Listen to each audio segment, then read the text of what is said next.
আসসালামু আলাইকুম রহমতুল্লাহি ওয়া বারাকাতুহু। সম্মানিত প্রিয় মুসলিম ভাই ও বোনেরা, আজকে আপনাদের মাঝে আলোচনা করব পাঁচ ওয়াক্ত নামাজের সময়সূচি, তাহাজ্জুদ, সেহরি শেষ সময়, ইশরাক, তাসতির নামাজের সময়সূচি, ইফতারের শেষ সময়, নামাজের নিষিদ্ধ অক্তসমূহ, সূর্যোদয় সূর্যাস্তের সময়সূচি, প্রত্যেকটা জেলা বিভাগগুলোর নামাজের সময়সূচি।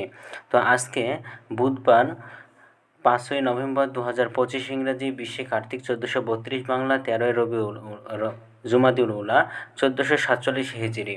ঢাকার মতো পার্শ্ববর্তী এলাকার নামাজের সময়সূচিগুলো তুলে ধরবো, তারপরে অন্যান্য জেলা বিভাগগুলোর নামাজের সময়সূচি তুলে ধরবো। তো যেখান থেকে ভিডিও দেখছেন নিজ জেলাগুলো কমেন্ট করে জানাবেন। আজকে ঢাকার মতো পার্শ্ববর্তী এলাকার ফজরের নামাজের রক্ত শুরু হবে 4:58 ফজরের নামাজের রক্ত শেষ হবে 6:12। জোহরের নামাজের রক্ত শুরু হবে 11:52 জোহরের নামাজের রক্ত শেষ হবে 3:47। আসরের নামাজের রক্ত শুরু হবে 3:48 আসরের নামাজের রক্ত শেষ হবে 5:06।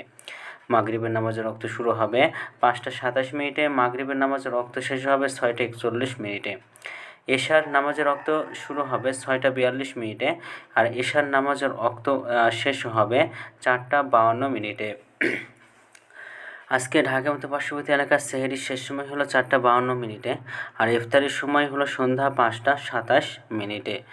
আজকের নফল নামাজের উত্তম সময় ইশরাকের রক্ত সকাল 6:27 থেকে 8:27 পর্যন্ত, দুপুরে 8:28 থেকে 11:45 পর্যন্ত।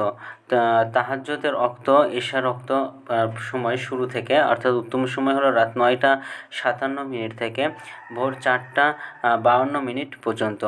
আজকের নামাজের নিষিদ্ধ রক্ত হলো 3টার সময়, সকালে 6:13 থেকে 6:26 পর্যন্ত, দুপুরে 11:46 থেকে 11:51 পর্যন্ত এবং সন্ধ্যায় 5:07 থেকে 5:23 পর্যন্ত।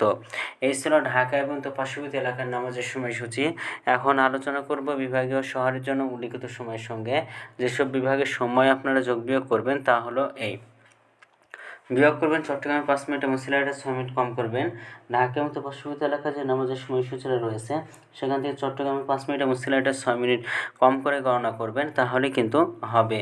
এবং যোগ করবেন খুলনাতে 3 মিনিট, রাজশাহীতে 7 মিনিট, রংপুর 8 মিনিট, বরিশালে 1 মিনিট বেশি করবেন। ঢাকার মতো পার্শ্ববর্তী এলাকায় যে নামাজের সময়সূচিটা রয়েছে সেখান থেকে খুলনাতে 3 মিনিট, রাজশাহীতে 7 মিনিট, রংপুর 8 মিনিট, বরিশালে 1 মিনিট বেশি করবেন, তাহলে কিন্তু হবে। তো আজকের ভিডিওটি পর্যন্ত ছিল। আর সূত্র করে নিয়েছি ইসলামিক ফাউন্ডেশন থেকে। ভিডিওটি ভালো লাগলে অবশ্যই চ্যানেলটি সাবস্ক্রাইব করে পাশে থাকবেন। ধন্যবাদ সকলকে। আসসালামু আলাইকুম রহমতুল্লাহি ওয়া বারাকাতুহু।